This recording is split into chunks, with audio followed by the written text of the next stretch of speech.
Well, Alicia, we're going to dive into those, and there are a lot of them. They might actually surprise you. And those common recycling mistakes that a lot of us are probably already making at home, those can have a real impact on where old paper or, say, old cardboard boxes actually end up. The first stop after your bin in your garage is a place like this. We're at a material recovery facility, or MRF. This one is in Troy.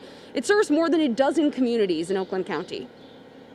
You won't believe some of the crazy things that wind up here at the Southeastern Oakland County Resource Recovery Authority, or SACRA. Everything from bowling balls. During hunting season, we see deer carcasses, deer heads.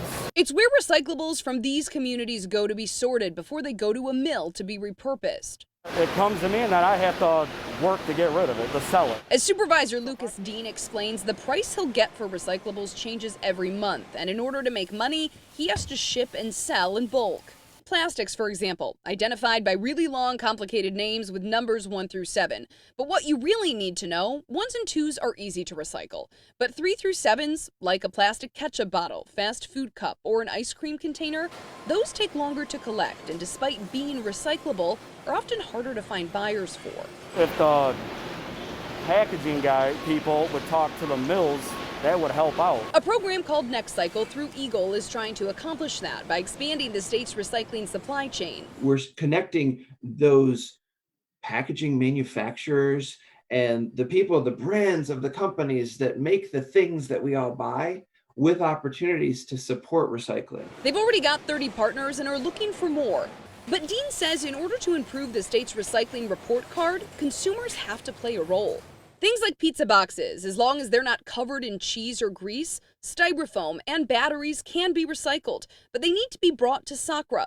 If you just toss them in your bin with everything else, they're going to a landfill. Because of the pandemic, how has that affected your staffing numbers here? Because this is all manual. You need hands to sort, right? Yes, we're about half staff. They've had to slow these lines down. Normally they'd sort about 15 tons an hour, but that's down to around 13.5 tons.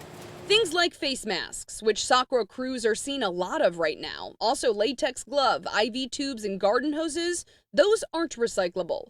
Avoid wish cycling, something we've all probably done. I might have an item, it might have a recycling symbol on it, and I've just tossed it in the bin thinking, oh, it's recyclable. But Michigan doesn't have centralized rules on what can and can't be recycled. It's really left up to each city, which is why it's so important to check with your waste management company or recycling facility.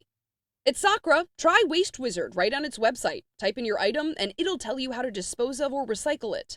If you put number 6 plastic in your recycling bin and your collection program doesn't take it, then you're adding additional costs.